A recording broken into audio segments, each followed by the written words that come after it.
सुबह 5 बजे से लेके रात 12 बजे तक हम सब होममेकर्स घर के ना खत्म होने वाले कामकाज के पीछे भागती दौड़ती रहती हैं और फिर भी अगले दिन के लिए वो पेंडिंग हो जाते हैं कुछ काम और इन सब में अपनी ज़ात को प्रायोरिटी देना शायद कहीं ना कहीं हम सब भूल ही जाते हैं। क्यों? क्योंकि हमने अपनी रूटीन फिक्स नहीं की होती, अपनी रूटीन में फ्लक्चुएशन के साथ उसको स्टेबल नहीं किया होता। तो बस जी, आज आपकी आपी पलवशा गिफ्ट ला रही है आपके लिए कि अपनी रूटीन को कैसे मैनेज करना है, क्योंकि घर के सारे कामों को भी आप टाइमली मैनेज कर सके और साथ ही साथ अपने घर वालों के लिए और अपने आप के लिए ढेर सारी खुशियां समेट सकें और बिखेर सकें। So let's get started. अस्सलाम वालेकुम everyone, welcome to home Palwasha. Hope you are doing good. अल्हम्दुलिल्लाह, आई एम आल्सो गुड। जी हाँ, ये सुबह सुबह का टाइम था। यहाँ सुबह ही हम लोग आजकल 3:30 बजे तक, 3:45 तक उठ जाते हैं। नमाज वगैरह पढ़ के कुरान से स्टार्ट करें। अल्लाह के जिक्र से जब आपका स्टार्ट होगा ना, ऑटोमेटिकली बरकतें आ जाएंगी। मुझे सबने कहा बरकत कैसे लाएं अपनी ज़िंदगी में, तो ज़िंदगी में बरकत लानी है ना, तो वो ये अल्लाह की तरफ से गिफ्ट होता है। ये हमारा, इसमें कोई हमारी तो औकात ही नहीं कुछ हम कर सकें। बस हम एक नेक नीयत के साथ चल सकते हैं, अपनी पूरे मेहनत के साथ, नेक नीयत के साथ, क्योंकि अल्लाह सुब्हान तआला नीयतों का अजर देते हैं। तो बस मेरी एक कान खोल के एक चीज़ समझ लें, अगर अपनी ज़िंदगी में बरकत लेकर आनी है तो सुकून लेकर आएँ। और सुकून भई ये कहीं से, किसी दौलत से आप ख़रीदने नहीं वाले। सुकून कहीं से नहीं मिलता आपको, ये रब की ज़ात आपको इनाम बख्शती है। और सुकून उन्हीं लोगों को आता है जो अपने हर चीज़ के ऊपर, अपनी ज़ात के ऊपर शुक्र अदा कर रहे होते हैं और सब्र कर रहे होते हैं। जो चीज़ें उन्हें नहीं मिली उसमें वो सब्र करते हैं, और जो चीज़ें उन्हें मिल गई हैं उस पर शुक्र अल्लाह का करके ना, अपने ना किसी को देखते हैं, ना हसद करते हैं, ना जेलसी करते हैं। बस अपनी ज़ात से उन्हें कंसर्न होता है, बस दूसरों से नहीं। तब जाके अल्लाह सुब्हान तआला आपके दिल में सुकून पैदा करते हैं। और जब सुकून आ जाता है ना, यकीन करिए मेरे साथ होता है, जब आपकी ज़िंदगी में सुकून आ जाए ना, आपका दिल मुतमिन हो जाए, यकीन करें आपको दुनिया की कोई चीज़ अफेक्ट ही नहीं करती। आप इतना रिलैक्स फील करते हो, आपको एक अंदर एक, इसीलिए तो नहीं, देखो ना, कुरान की हिस्ट्री आप लोग देख लें, हमारे अंबिया पे कितनी ज़्यादा आजमाइशें आई। हज़रत मूसा, हज़रत यूनस, हज़रत जो है इब्राहीम अलैहिस्सलाम पे, हज़रत यूसुफ़ अलैहिस्सलाम, हज़रत यूनस अलैहिस्सलाम को मछली के पेट में, हज़रत यूसुफ़ अलैहिस्सलाम को कुएं में, हज़रत इब्राहीम अलैहिस्सलाम को आग की आजमाइश से गुजारा गया, हज़रत मूसा अलैहिस्सलाम को दरिया की आजमाइश से गुजारा गया। लेकिन वो सब मुतमिन थे। इतनी आजमाइशों के बाद भी उनके दिल में सुकून था, और वो सुकून किसने दिया? वो हमारे रब ने दिया। अल्लाह सुब्हान तआला अपने नेक बंदों को ये गिफ्ट ज़रूर देते हैं। बस शर्त एक है कि अपनी नीयत को खालिस कर लें और उस पे यकीन पुख्ता करें। डगमगाना नहीं चाहिए। हज़रत यूनस अलैहिस्सलाम मछली के पेट में भी उनका यकीन सॉलिड था, पुख्ता था। हज़रत मूसा अलैहिस्सलाम जब पानी में जो है निकल पड़े तो उनका यकीन पूरा था। हज़रत इब्राहीम का आग में, हज़रत यूसुफ़ अलैहिस्सलाम का कुएं में। तो फिर हम क्यों नहीं थोड़ा सा रख सकते और ज़्यादा? बस अपनी अपनी सोच है। अल्लाह ताला हम सबको पुख्ता यकीन और तकवा का जो है ना, उसका आदी बना दे और हमारे अंदर वो डाल दे। आमीन सुम्मा आमीन। बहुत बहुत कीमती अनमोल चीज़ है। क्योंकि आप लोग पूछते हो, आप ही जितनी भी मैं वीडियोस बनाती हूँ ना, किसी वीडियो में भी ऐसा नहीं होता कि मैं बरकत के बारे ना बात करूँ। बरकत तब भी होती है। तो इसीलिए बरकत का मकसद है आपकी चीज़ों में और ज़्यादा रहमतें, नेमतें अल्लाह की तरफ से ऐड ऑन होना शुरू हो जाती हैं। तो जब अल्लाह की तरफ से होती हैं ना, तो फिर किसी इंसान की औकात नहीं होती कि आपको वो पीछे करके दिखाए। चाहे पूरी दुनिया को वो अपने साथ में ला ले, उसकी औकात नहीं होती कि वो आपका कुछ भी बाल भी बाका कर सके। मेरा बड़ा सॉलिड बिलीव है। इसीलिए लोगों की परवाह करना छोड़ दें, लोगों के पीछे भागना छोड़ दें। आप ही पलवशा से एक मैसेज ले लें, मेरी ज़िंदगी में कोई इंसान भी मैटर नहीं करता सिवाय मेरी फैमिली के। बस हाँ ठीक है, दोस्ती यारी है, एक लिमिट तक है, दोस्तें हैं मेरी, लेकिन कोई इतना अफेक्ट नहीं करता। बस मेरी अपनी फैमिली और अपनी ज़ात और अपने रब अल्लाह सुब्हान तआला के साथ कनेक्शन, बस मुझे किसी की कोई परवाह नहीं होती। तो ये चीज़ अपने अंदर जब आप डाल लेंगे ना, आप इतने सुकून में हो जाएंगे, यकीन करें। और फिर बस, और इंसान इतना मसरूफ़ जब होता है ना, तो फिर वो कहते हैं ना, उस पर अल्लाह सुब्हान तआला की ब्लेसिंग्स पे ब्लेसिंग्स आई जाती हैं, आई जाती हैं, आई जाती हैं, अल्हम्दुलिल्लाह। और सबसे बड़ी ब्लेसिंग है, दौलत हो या ना हो, घर छोटा है या बड़ा है, सबसे बड़ी ब्लेसिंग अल्लाह की तरफ से सुकून। बस कुछ लोगों को महलों में रह कर भी सुकून हासिल नहीं होता, यकीन करें। वो दूसरों को देख देख के मर रहे होते हैं अंदर अंदर से। पता नहीं, अल्लाह ताला सबको अजर दे, अल्लाह ताला सबको जो है वो नेक बनाए, आमीन, हदायत दे। अच्छा जी, यहाँ पे मैं बता रही थी, सुबह सुबह मैं उठ जाती हूँ, फिर नमाज़ वगैरह से स्टार्ट करके, फिर उसके बाद ना, ये मैंने घी का डब्बा आपको बताया था, वो लीक हो चुका था। फिर मैंने उसको धो के अच्छे तरीके से ना रात को ही रख दिया। इस तरह जब भी आपने कोई चीज़ें डीपली धोनी होती हैं ना, तो घी के डब्बे, तो क्योंकि सुबह तक घी उसमें मैंने ऐड करना था, तो ये बड़ा सा मैं ले आई, मैंने कहा दोनों एक जैसे हो जाएंगे। फिर घी वगैरह ऐड करके ना, नमाज के टाइम पे मैंने जल्दी से पहले वो ना घी ऐड कर दिया। नमाज़ वगैरह पढ़ के फिर मैंने कहा चलो नाश्ता तो थोड़ी देर बाद बनाना है ना, पहले ये कर लेती हूँ। फिर उसके बाद जब ये छोटे-छोटे काम सुबह मेरे हो जाते हैं ना, ये छोटे-छोटे काम जो मैंने नमाज़ और कुरान के बाद रखे होते हैं। जैसे मैंने देसी घी अगर निकालना है उसमें मुझे बहुत टाइम लगता है, वो मैं फिर ये टाइम जो है ना सुबह-सुबह का टाइम यूज़ करती हूँ, क्योंकि बच्चों की माँ है ना, जब बच्चे सो जाते हैं ना फिर ही हम ये काम कर सकते हैं।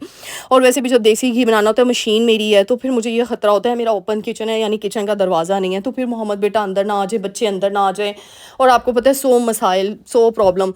फिर इसीलिए ना मैं बच्चों के सोते-सोते ना हमें ये सब काम कर लेना चाहिए। उसके बाद फिर मैं यहाँ पे ना अपने बड़ों का, मैंने आपको बताया मेरे कुछ बड़े हैं, वो ना जल्दी नाश्ता करते हैं सुबह। यानी उनका होता है 6 साढ़े 6 तक उन्होंने नाश्ता करना होता है। कभी-कभार तो 7 भी बज जाते हैं, लेकिन ज़्यादा उनकी होती है कि वो कर लें। अच्छा, मुझे किसी ने कहा आप पराठे बनाती हैं, रोज़ ही बनाती हैं। अच्छा वैसे रोज़ नहीं बनाती, वो सूखी रोटी भी खाते हैं।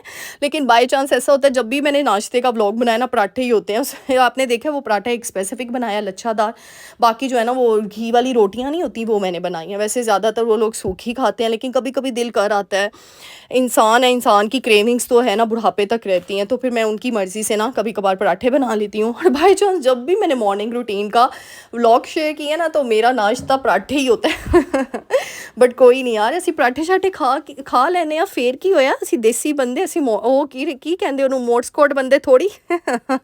शुक्र रब की ज़ात का, अल्लाह ने जितना दे दिया और जितना अता किया उस रब का जितना शुक्र अदा करें उतना कम है। अच्छा जी, यहाँ पे मैं पराठे वगैरह बना रही थी, यहाँ पे बच्चे हमारे सोए होते हैं, और जब बच्चे सोए होते हैं ना बड़ा सुकून मिल जाता है। और अच्छा, मुझे एक कमेंट भी आया, आप अलग-अलग नाश्ता सबके बनाती हैं। देखो भई, जो तो अलग-अलग रहते हैं, न्यूक्लियर फैमिली में है, वो तो चलो 2-3 पराठे, 4 पराठे, 5 पराठे बनाने हो गए। जिन्होंने 8-9 पराठे या 7-8 पराठे बनाने होते हैं ना, तो एकदम से किचन में इतना नहीं होता। और वैसे भी हम लोग जब ज़्यादा फैमिली मेंबर्स एक घर में रहते हैं ना, तो हमें सेल्फिश नहीं होना पड़ता कि हम सेल्फिश होके और उनकी चीज़ें हम के नहीं भई अपने टाइम पे करेंगे। हर किसी का अपना-अपना पेट है, हम यंग जनरेशन है, हमें भूख जल्दी नहीं लगती। लेकिन जो हमारे बड़े हैं ना, वो पाबंद होते हैं वक़्त के, उन्होंने अपने स्टमक भी माशाल्लाह से वैसे ही यूज़ टू किए होते हैं, तो उनको 6-7 बजे नाश्ते की भूख लग जाती है, क्योंकि उन्होंने 6-7 बजे मगरिब के टाइम पे ही रात का खाना खाया होता है। तो इसीलिए नाइंसाफ़ी नहीं करनी चाहिए अपने बड़ों के साथ। तो बस एक छोटा-सा मैसेज था, मैंने कहा दे दूँ आप लोग जो कमेंट करते हो। अच्छा, यहाँ पे फिर मैंने कहा मैं भी नाश्ता कर ही लेती हूँ। रात का ये रोटी और ये तंदूरी रोटी जब गरम करते हैं, घर वाली रोटी को भी मैं गरम करके खा लेती हूँ, वो भी मज़े की लगती है, लेकिन तंदूरी रोटी इतनी मज़े की कोई लगती है ना, बहुत मज़े की लगती है। और वैसे भी रिस्क का ज़ियान नहीं करना चाहिए। हाँ, मैं अक्सर एक अगर मेरे पास दाना ख़त्म हो गया हो ना, तो फिर मैं ये वाली रोटी के छोटे-छोटे से टुकड़े करके ना ऊपर डाल देती हूँ। अदरवाइज़ अगर मेरे पास दाना पड़ा है, चिड़ियाँ, क्योंकि हमारी छत पे ना माशाल्लाह बड़े परिंदे जानवर आते हैं, तो फिर उनके लिए बड़ा अच्छा हो जाता है ना, उनको खाना मिल जाता है। और मैं कहती हूँ ये आपके घर की ना खुशहाली है, जहाँ पे आपने चरिंद परिंद आते हों, जहाँ पे चरिंद परिंद की आवाज़ें हों, ये एक ना कहते हैं ना एक खुशकिस्मत घर और एक बोलने वाला घर कंसिडर होता है। मुझे बड़ा ऐसे अच्छा फ़ील होता है अल्हम्दुलिल्लाह। वैसे वो वीरानियत नहीं लगती, कुछ घर आपने देखे महल भी होते हैं, लेकिन उनमें मज़ा नहीं आ रहा होता, ऐसे वीरान-वीरान लग रहे होते हैं, वो लोग भी, वो घर भी। मैं इसीलिए कहती हूँ अपने घर में ज़रूर तिलावत, अपने घर में ज़रूर नमाज़ें, अपने घर में ज़रूर ये चरिंद-परिंद का आना-जाना, इसलिए ये दाना वगैरह, पानी वगैरह ज़रूर रखा करें। पौधे ज़रूर रखें ताकि वो उस घर में एक लिविंग वाइब आए, एक लाइव वाइब्स आए। अच्छा, फिर साथ ही मैंने यहाँ पे नाश्ता बना लिया था दोपहर के लिए, मैंने कहा आटा भी गूँध लूँ, यहाँ पे मैंने पंखा चला लिया। और फिर मैंने आटा, अच्छा मैं गर्मियों में आटा ना थोड़ा-थोड़ा करके गूँथती हूँ, यानी 2-2 टाइम का। अच्छा, मुझे किसी ने कहा आप इतना ज़्यादा आटा गूँथती है, भई जिनके घर में ज़्यादा फैमिली मेंबर्स हैं, ये आटा सिर्फ़ 2 टाइम ही निकलता है, ठीक है? तो दोपहर का और शाम का मैंने कहा हो जाएगा, फिर शाम को अगेन गूँध लूँगी सुबह और दोपहर के लिए। कई दफ़ा 3 टाइम का, यानी 1 दिन का मैं पूरा गूँध लेती हूँ, लेकिन आज आटा जल्दी ख़त्म हो गया। मैंने फ्रिज से बोतल निकाली, मैं ठंडे पानी से, गर्मियों में मैं ठंडे पानी से आटा गूँथती हूँ और सर्दियों में नीम गर्म पानी, इससे इतना अच्छा आटा गूँधा जाता है और रोटी इतनी मुलायम बनती है, यानी वो बड़ी मुलायम रोटी बनती है। तो मैं भिगो के भी रखती हूँ। नेक्स्ट टिप ये भी है कि भिगो के मैं उसको ना 6-7 मिनट के लिए भिगो के रख देती हूँ। अच्छा, यहाँ पे ना मैंने लाइट्स ऑफ की थी। गर्मियों में ना एक मसला ये भी है, ये ना हमारा मेन डोर खुलता है ना, तो मक्खियाँ अंदर आ जाती हैं। ये भी सबके घरों में ये मसाइल होंगे, और वो गिराज में होती हैं, तो हमने तो वैसे वो रखा हुआ है, जो वो होता नहीं है मॉस्किटो रेपेलेंट टाइप जो होते हैं, वो टूल्स मिलते हैं, वो रखे तो हैं मशीन लाइक। लेकिन उससे क्या होता है कि वो जब सारी लाइट्स बंद होती हैं ना, तब भी वो चलता है। यानी तब भी वो ना उसको लोकेट करता है। तो यहाँ पे मैंने इसीलिए किचन की लाइट ऑफ कर दी थी ताकि जो किचन में 1-2 मक्खियाँ घुस चुकी हैं उनको मैं बाहर निकाल दूँ। तो ये बड़ा आजकल गर्मियों में मसला होता है, इसके लिए मैं कोई स्प्रे नहीं करती, कुछ भी नहीं करती।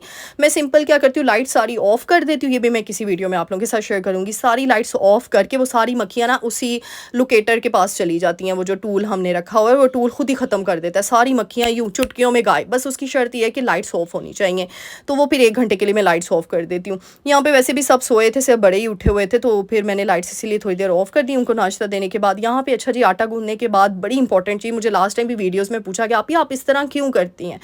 मुझे मेरी ना नानो कहा करती थी, मेरी मामा बताती है, मेरी नानो, वैसे मैं बहुत छोटी थी जब मेरी नानो फोत हो गई, कि आटे का जो परात होता है ना, उस औरत का सलीका शो कर रहा होता है। और आटे का परात इसीलिए ना मेरी मामा से हमने ये चीज़ सीखी है कि वो साफ़ सुथरा करके सिंक में जाए, सिर्फ आपने पानी से उसे खंगालना है। और वैसे भी रिस्क लगा होता है उसका, ज़्यादा तो नहीं करना ना। तो इस तरह आटे के परात में ना ये आटा थोड़ा सा चिपका होता है, तो मैं क्या करती हूँ उसमें थोड़ा सा पानी डाल के पानी स्ट्रेन कर लेती हूँ और आटा जो ज़रे होते हैं ना वो एक छाननी में आ जाते हैं। और फिर इस तरह जो मैंने ऊपर चिड़ियों का दाना वगैरह या कोई चीज़ बच जाती है, सालन वगैरह या रोटी वगैरह, उसमें मैं ये चीज़ ये देखें ऐड कर दी है। थोड़ी थोड़ी चीज़ें जो चावल वगैरह प्लेट में अक्सर होते हैं तो वो फिर मैं ऊपर दाना डाल देती हूँ उनको। इस तरीके से रिस्क जो है हमारा ज़ाया भी नहीं होता। और वो देखें ना, उसको हमने कर लिया। और वैसे भी परात भी साफ़ का साफ, वरना परात इतने गंदे हुए होते हैं और वो जब सिंक में जाते हैं हाथ भी गंदे, फुल आटे से भरे हुए हाथ होते हैं। इसीलिए कहा है कि गर्मियों में ना चिपचिप होती है, तो ठंडे पानी से जब आप आटा गूंदेंगे ना तो वो चिपचिप हाथों पे नहीं लगेगी। अच्छा जी, उसके बाद आती है सेल्फ केयर। मैंने माशाल्लाह देखिए नाश्ता वगैरह बना लिया यहाँ पे। अब यहाँ पे ना सारे सोए होते हैं, यानी मैंने अपने बड़ों को नाश्ता दे दिया, मोहम्मद बेटा सोया हुआ था। और जब बच्चे सोए होते हैं ना, माँ के लिए बेस्ट टाइम होता है वो। इसीलिए मैं कहती हूँ मैं उसमें इतने काम भी अपने में निपटा लेती हूँ, साथ साथ अपनी ज़ात को भी प्रायोरिटी पे रखती हूँ। आप लोग पूछते हो आपकी स्किन बड़ी शाइन कर रही होती है, अल्हम्दुलिल्लाह। मेरे चेहरा, हाथ आप लोग देख सकते हैं, मैं कोई केमिकल बाहर का यूज़ नहीं करती, मैं कोई भी एक्स्ट्रा चीज़ यूज़ नहीं करती। मैं क्या यूज़ करती हूँ, मैंने अपनी स्टार्टिंग की वीडियो से बताया हुआ है, गंदम का आटा। यकीन करें, ये मुझे पता नहीं किसने बताया था, जब मैं 10th क्लास में थी। मैं उससे बड़ी पहले परेशान थी, क्योंकि पिंपल्स इंसान को निकलते हैं यंग एज में, टीन एज में। जब से मैंने ये लगाना शुरू किया ना, टैनिंग हो कुछ भी हो, ये यूँ झटपट तरीके से रिमूव होती है। अच्छा, मैं क्या करती हूँ, सर्दियों में दूध डाल लेती हूँ गंदम के आटे में, और गर्मियों में ना रोज़ वाटर। गंदम का आटा 1 चम्मच काफ़ी होता है, आधा चम्मच। उसमें पानी, उसकी कंसिस्टेंसी इस तरह करनी है कि वो आपकी ना ज़्यादा थिक हो ना ज़्यादा थिन हो, और आपके बिल्कुल वो स्टिक हो जाए फेस के ऊपर और हाथों के ऊपर। बस पाँव पे नहीं मैं लगाती, क्योंकि आटा है। और दूध वगैरह भी जिस चीज़ में यूज़ होता है, मैं पाँव पे बिल्कुल नहीं लगाती, ठीक है। पाँव के लिए जो मैं यूज़ करती हूँ वो मैं अलग वीडियो में आपको बताऊँगी। माशाल्लाह माशाल्लाह, हाथ इतना आपको इंस्टेंट रिजल्ट मिलेगा, मेरे कहने पर आप करके देखिए। हाँ, पीपल वर्षा ये यूज़ करती है। मैं बहुत ऑर्गेनिक बंदी हूँ, बहुत ज़्यादा। नो डाउट मेरी बहन ने मुझे बहुत स्किन केयर प्रोडक्ट जो है ना वो शुरू से दिए हुए हैं कि ये यूज़ करो, वो यूज़ करो। और हमारी फैमिली में काफ़ी लोग बाहर रहते हैं, यानी मेरे ससुराल के भी काफ़ी लोग रहते हैं, तो बड़ी चीज़ें मुझे गिफ्ट्स में मिली हैं, लेकिन मैं कुछ भी यूज़ नहीं करती। क्योंकि मुझे लगता है कि मैंने देखा ना अपने बड़ों को, वो मेरे नाना अबू हो गए, मेरी मतलब मैंने अपनी जनरेशन को देखा हुआ कि जितना मेरी नानी अम्मी माशाल्लाह माशाल्लाह बहुत खूबसूरत थी। तो इसीलिए ना फिर मैं कहती हूँ जितना ऑर्गेनिक रहेंगे ना उतनी देर तक चलेंगे, वरना 35 के बाद छाइयाँ पड़ जानी है मुँह पे। और इस तरह वाकई होते हैं, मैंने काफ़ी लोगों को देखा है वाइटनिंग क्रीम्स यूज़ करते हैं चिट्टा गोरा होने के, और उनके हाथ पाँव से पता चल रहा होता है। जितनी वो क्रीमें यूज़ करते हैं ना उतनी उनके हाथ पाँव बेचारे ना, मतलब वो बस वो जितनी मर्जी ब्लीचें यूज़ कर करके। अच्छा, मैं बता दूं मैं ब्लीच भी यूज़ नहीं करती। मुझे किसी ने कमेंट किया आप ब्लीच यूज़ करती हैं जो आपके हाथ पाँव चमक रहे होते हैं। अच्छा, इस बात को मैं कंटिन्यू करती हूँ। ऑयल देख ले, मैंने ऑयल ऑर्डर करवाया था, ये बहुत बहुत अच्छा है। मुझे 6 से 7 महीने हो गए मैं इसको यूज़ कर रही हूँ, माशाल्लाह माशाल्लाह। ये ना हर्बल है, हर्बल चीज़ मैं फिर भी ऑर्डर कर लेती हूँ। मैं पहले बड़ा डर रही थी, अच्छा करूँ कि नहीं, वरना मैं ये यूज़ नहीं करती। वो मेथी दाने वाला ऑयल है ना जो मैंने आपको बनाना सिखाया हुआ था, मैं वो यूज़ करती थी। फिर मैंने कहा चलो यार आसानी हो जाती है, अगर आपको हर्बल चीज़ आप ऑनलाइन मिल जाए तो अच्छी बात नहीं। आप किचन में क्या गर्मियों में इतनी देर तक ऑयल बनाते रहोगे। फिर मैंने ये मंगवाया, 6 महीने इसको मैंने टेस्ट की, बहुत अच्छा इफेक्ट है माशाल्लाह। मेरे बाल बहुत लंबे। अच्छा, मैंने आजकल कटिंग करवाई है, मुझे शौक चढ़ा हुआ था ज़रा मैं लेयर कट करवाऊँ, तो मैंने लेयर कट करवाया, वरना मेरे बाल बहुत बड़े थे। लेकिन अपने बाल होते हैं फिर से लंबे हो जाएंगे। लंबे बालों का ये होता है बंदा स्टाइल क्या बनाए। गर्मियों में ना लंबे बालों की केयर बहुत मुश्किल हो जाती है, और मेरे बच्चा भी छोटा है, फिर मैंने इसीलिए इस दफ़ा ना लेयर कट करवा लिए। बट मैं पछता रही थी, हाय क्यों करवाए, इतने लंबे बाल हैं। जवानी में ही लंबे बाल होते हैं। मेरी मामा हमेशा बहुत मुझे डांटती है कि तुम हमने ना बालों की कटिंग नहीं करवानी, नहीं करवानी, नहीं करवानी। अच्छा, मैं क्योंकि वो कहती है बुढ़ापे में ते वाल ਤੁਹਾਡੇ ਟੁੱਟਣੇ ਹੀ ਨੇ ਤੇ ਤੁਹਾਡੇ ਡਿੱਗਣੇ ਹੀ ਨੇ, ਤੇ ਤੁਸੀਂ ਜਵਾਨੀ 'ਚ ਤੇ ਵਾਲ ਲੰਬਿਆਂ ਦਾ ਮਜ਼ਾ ਲੈ ਲਓ।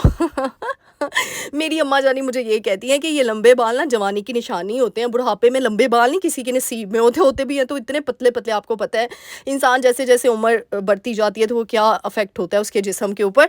तो ये जो हुस्न है ना बालों का, ये जो माशाल्लाह लंबे घने बाल होते हैं, ये जवानी की खूबसूरती होती है। तो मामा मुझे कहती है बुढ़ापे में होने ही है छोटे वाल, ਤੁਹਾਡੇ ਤੁਹਾਨੂੰ की चट्टी पई छोटे वाल कराने दी। मैंने कहा मामा फैशन है फैशन, ਤੁਹਾਨੂੰ की पता। नहीं नहीं नहीं, मजाक करी, मैं नहीं ऐसे कहती, बट बस इस दफ़ा करवा लिया। मैंने कहा मम्मा गलती होगी, बाकी आप बिल्कुल सही कहती हैं, अब नेक्स्ट टाइम नहीं करवाऊंगी। अच्छा जी, यहाँ पे फिर मैं ना नाश्ता वगैरह देके यहाँ पे मैंने देखे ऑयलिंग भी कर ली थी, बच्चे सोए होते हैं, ऑयलिंग भी कर ली। इतना टाइम होता है माशाल्लाह, सुबह की बरकतें ही बहुत ज़्यादा होती हैं। फिर मैंने शार ले लिया, कपड़े वगैरह चेंज करके फ्रेश होके फिर मैंने जो है नाश्ता किया, और नाश्ता करने के बाद मैंने कहा चलो 2-3 कपड़े हैं। मैं क्या करती हूँ, मैं इस तरीके से अपना टाइम मैनेज करती हूँ। देखो पूरे हफ्ते के सूट तो इस्त्री करने होते हैं, और सुबह सुबह बिजली का बिल भी कम होता है। सुबह सुबह के आवर्स जो होते हैं ना, ये इन आवर्स में इतना बिल नहीं होता। तो मैं ना 6 बजे के टाइम पे ना ये लगा लेती हूँ, 6, साढ़े 6, 7, 8 बजे तक ना, क्योंकि मोहम्मद बेटा माशाल्लाह उसकी मैंने रूटीन ऐसे बनाई है कि वो 10 बजे तक उठता है ना, वो सोया बीच में उठता है, यानी मैं जब मैं नमाज़ के लिए उठती हूँ वो उठता है, मैं फिर उसे सुला देती हूँ। तो इस तरीके से ना वो हो जाता है। अब देखिए यहाँ पे सिर्फ 5:45 हुए थे और मैं इस्त्रियों पे लग गई हूँ। माशाल्लाह माशाल्लाह सारे काम यानी निबट गए हैं, निपटा लिए हैं। कहाँ 3:30 के हम लोग उठे होते हैं, 3:30 4:45 के, और 5:45 6 साढ़े 6 तक। ये देखें यहाँ से अभी स्टार्ट किया था 5:45 यानी 7 बजे तक सारी इस्त्रियाँ मेरी हो गई थी डन। और मैं ना इस तरह रूटीन बनाती हूँ, 3 जोड़े करती हूँ रोज़ के, मैं 3-3 जोड़े करती हूँ। इस तरीके से क्या होता है, आपको बर्डनाइज भी नहीं होते और एकदम से बिल भी नहीं ज़्यादा पड़ता, और साथ साथ हर आप ना थोड़ा थोड़ा करके एकदम से। और मैं ना इस्त्री हमेशा बैठ के करती हूँ। अच्छा, मेरे घर में इसी स्टैंड है, मैंने काफ़ी वीडियोस में बताया, लेकिन अपनी ईज़ देखनी होती है, अपना कंफर्ट देखना होता है। मैंने ना 4-5 सूट करने होते हैं, कई बार मेरा मूड हो तो, कई बार मैंने टाइम लिमिट रखी होती है। अच्छा, इस 1 घंटे में जितने सूट हो गए ना मैं कर लूँगी, तो फिर मैं बैठ के आसानी से, ये है कि बंदा थकता भी नहीं है और आसानी से हो जाते हैं। तो इसीलिए मुझे किसी ने कहा भी आप बैठ के इस्त्री करती हैं, तो भाई हाँ, मैं जैसी हूँ मैं आप लोगों के सामने वैसे ही होती हूँ। मैं ना अपनी रूटीन में बड़ी ईज़ ढूंढ रही होती हूँ, फ्लेक्सिबिलिटी ढूंढ रही होती हूँ, स्टेबल, क्योंकि मैं सिर्फ होम मेकर नहीं हूँ, मैंने काफ़ी वीडियोस में बताया है। मैं सिर्फ यूट्यूबर नहीं हूँ, मैं बहुत सी चीज़ें कर रही हूँ अल्हम्दुलिल्लाह। तो मुझे अपनी सारी चीज़ों को मैनेज इसी तरीके से करना होता है। ये नहीं कि मैं एक ही दिन लग गई और सारा काम करके बस मैं तो जी सुपर वूमेन हूँ, मैंने कर लिया। नहीं, मैं रोज़ की रूटीन में अपना थोड़ा काम रखती हूँ, थोड़े कपड़े धो लेती हूँ, फिर थोड़े करके इस्त्री कर लेती हूँ। इस तरह पूरे हफ्ते के मेरे कपड़े इस्त्री हो जाते हैं। तो इस तरीके से आपने खुद अपना आपको आसानी देनी होती है। और ये सुबह का टाइम था, अब इसके बाद मैं ना सारा घर साफ़ सुथरा कर लूँगी। यानी 10 बजे जब मोहम्मद बेटा उठते हैं ना, कभी कभार 9 बजे भी उठ जाता है, 9:30 भी उठ जाता है, लेकिन उसके उठने से पहले पहले मेरी कोशिश होती है मेरा नाश्ता भी बन गया, मेरे कपड़े भी इस्त्री हो गए हैं। कपड़े सिर्फ मैं 3 दिन का डे रखती हूँ, 3-3 सूट जब मैं करती हूँ ना, तो वो 9-10 सूट मेरे 10-12 सूट हो जाते हैं 3 दिनों में। बस वो 3 दिन, फिर 3 दिन अगले जो होते हैं वो मशीन के होते हैं, थोड़ी करके मशीन लगा के ना 3 दिनों में कवर कर लेती हूँ। एक दिन नहीं इतना पलंदा मैं धोती हूँ, मेरा ये नहीं है सिनेरियो कि इतनी देर मैं लॉन्ड्री में ही जो है ना अपना टाइम वेस्ट कर दूँ। अच्छा, यहाँ पे फिर इस्त्री वगैरह मैं नीचे ही करती हूँ, एक मैंने कपड़ा रखा हुआ इस्त्री मैं लगा लेती हूँ आराम सुकून से। ये साथ जो टोकरी देखिए, इसमें वो कपड़े ना जब मैं संभाल रही होती हूँ ना, जब कपड़े धुल कर आते हैं तो उसमें से जो कपड़े इस्त्री वाले होते हैं मैं इसमें डालती रहती हूँ, ताकि मुझे पता हो, याद हो कि मैंने इस पूरी बास्केट को खाली करना है। तो ये देखिए ना, इस बास्केट में अभी भी 4 सूट थे। अब मेरे माइंड में वो मेरे नज़रों के सामने पड़े होंगे, मैंने उनको कबर्ड में नहीं रखा, तो मुझे होगा नहीं मैंने अगले दिन इसको करना है। तो ये मैंने अपनी खुद ही रूटीन सेट किया। अच्छा जी, यहाँ पे बेटा मेरा उठ चुका माशाल्लाह से, मोहम्मद बेटा जी उठ गया नाइट ड्रेस में। उठ के आते सार इसने कहा जी पहले तो मेरी गाड़ी निकालो, मैंने गाड़ी में बैठना है। बच्चे ना ख्वाब भी देखते हैं, मुझे ऐसे लगता है ख्वाबों में भी उनको ना, सुबह कभी भी इसने ये ज़िद नहीं की आज, लेकिन इससे पहले मैं काम कर चुकी थी सारे अल्हम्दुलिल्लाह। मतलब जिस रूम में सोया होता है उस रूम को तो नहीं मैं छेड़ती, ये बड़ों के साथ सोया होता है अपने, तो फिर ना फजर के बाद मैं उधर उस रूम में इसको शिफ्ट कर देती हूँ। फिर ये होता है ना, मुझे आसानी हो जाती है, मैं बाकी सारे घर की सफाई अच्छे से कर लेती हूँ और सारा घर भी हो जाता है। गिराज वगैरह मैंने आपको बताया मैं 2 दिन बाद 3 दिन बाद धोती हूँ, क्योंकि माशाल्लाह साफ़ सुथरा रहता है बस। और जब गाड़ी खड़ी होती है ना, फिर तो मैं धो भी नहीं सकती हूँ, मैं सिर्फ झाड़ू लगा लेती हूँ। तो आज मोटरसाइकिलें और गाड़ियाँ ना इस टाइम खड़ी होती हैं। हमारे 2 गैराज हैं, हमारे घर में ना 2 गैराज हैं। तो आप लोगों को मैंने हमेशा एक गैराज दिखाया, दूसरा गैराज भी है। तो उस गैराज के लिए ना, वो गैराज में चीज़ें गाड़ियाँ होती हैं, तो वो बस फिर जो है ना वो उसकी सफाई बस वो बाहर से ही होती है। तो अच्छा जी, ये फिर मैंने कहा मैं बाद में कर लूँगी, साफ़ सुथरा ही था गैराज, मैंने कहा सिर्फ झाड़ू लगा लूँगी। उसके बाद फिर मैं जी अपने सारे कामों को निपटू के मैंने कहा किचन में जाने का वक्त हो गया। अच्छा, आज इतनी गर्मी होगी ना, पिछले वीक इतना मज़े का मौसम था, बारिशें हो रही थी, इतनी गर्मी उफ। और जब कुकिंग करनी होती है ना, काम करने होते हैं, पंखा बंद करके लग पत्ते जाते हैं। तो भाई मेरा वो ड्रेस था ब्लैक वाला, उसमें ना बाजू, मैंने हमेशा ना अपने किचन के लिए अलग ड्रेसेस रखे होते हैं, क्योंकि इतनी देर रखनी होती है ना, मुझे इतना कंफर्टेबल होता है। कुछ कपड़े हम शो करके ना बना तो लेते हैं लेकिन ना वो कपड़े ना किचन में नहीं आपके हेल्पफुल होते। जैसे ये मेरा ब्लैक ड्रेस है ना, ये आगे से ना उसने इतना तंग सिया और बटन भी नहीं रखा। मैंने सोचा मैं टेलर को दूंगी, बटन लगवाऊंगी, तो उससे क्या होता है मैं बाजू ऊपर ही नहीं कर सकती, वो मेरे बाजू गीले हो जाते हैं। फिर मैंने कहा चलो आज मैंने काफ़ी कबाब बनाने थे, फिर कोफ्ते बनाने थे, चपली कबाब बनाने थे, फिर मैंने कहा कीमा मैंने डीप फ्रोस्ट होने के लिए रखा हुआ था और मैं किस तरीके से बनाती हूँ। ये इतना आपको ईज़ कर देते हैं ना, गोला कबाब बना के आप रख लें। इसमें क्या किया आपने, प्याज़ों को चॉपर ले लेना, उसमें चॉप करना है, अदरक को, लहसुन को, हरी मिर्चों को चॉप कर लें, बस उसमें ऐड कर दें। आपने पहले मेरी टिप देखी है, वो दोबारा देख लें रिवर्स करके कि कीमा मैंने किस तरीके से फ्रिज में रखा हुआ था। कीमे को जाली में डाल के उसके नीचे प्लेट रख के फिर परात रख के, इस तरह क्या होता है कीमे का सारा पानी जो होता है वो नुचड़ जाता है, निचोड़ के वो मतलब परात में आ जाता है, और प्लेट की वजह से ना, हाइट की वजह से कीमा गीला दोबारा से नहीं होता। हम क्या करते हैं, छाननी में रख तो देते हैं चीज़ें, लेकिन नीचे वो परात रखी होती है, वो दोबारा पानी उसी चीज़ को दोबारा लगता जाता है। तो एक छोटी सी टिप थी, मैंने कहा मैं आप लोगों के साथ शेयर कर दूँ।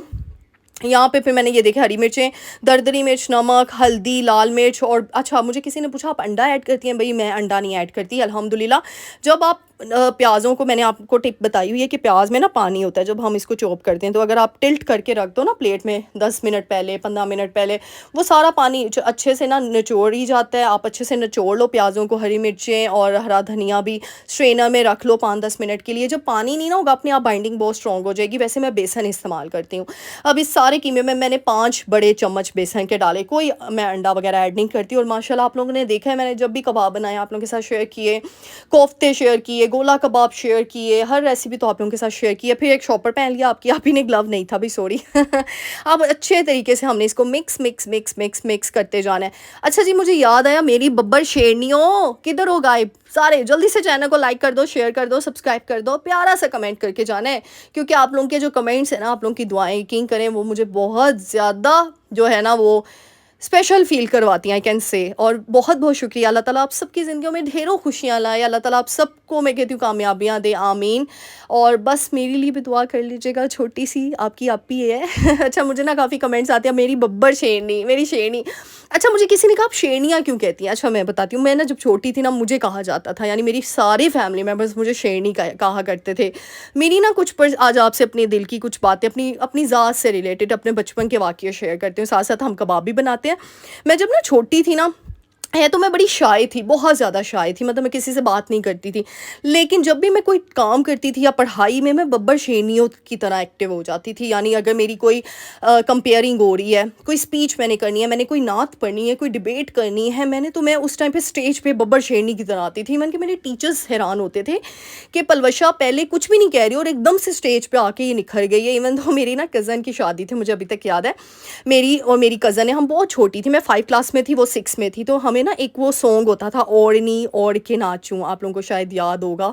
तो वो ना उस पे ना मेरी एक और कज़न थी, वो बड़ी थी, उसने हमें डांस सिखाया। हम छोटी छोटी थी, उन्होंने कहा चलो जी, मेरे कज़न की शायद पुप्पो के बेटे की शादी थी, हमने डांस करना था, मैंने और मेरी कज़न है। अच्छा, मेरी कज़न ना रिहर्सल में बहुत अच्छा कर रही थी, बहुत अच्छा। मैं ना, मुझे उस टाइम पे शायनेस हो रही, सब मुझे देख रहे हैं, हाय वो देख रहे, मैं कैसे करूँगी, मेरे अंदर ये चल रहा था।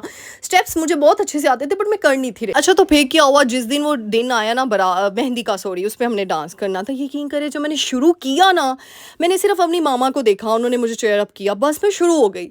अच्छा, जो मेरी कज़न थी ना, जो 6 क्लास में थी, वो रुक गई, उसको भूल गया, और वो मुझे देख के ना, कि एकदम होता है ना इंसान के, इसको तो कुछ आ नहीं था, एकदम से इतनी फास्ट हो गई।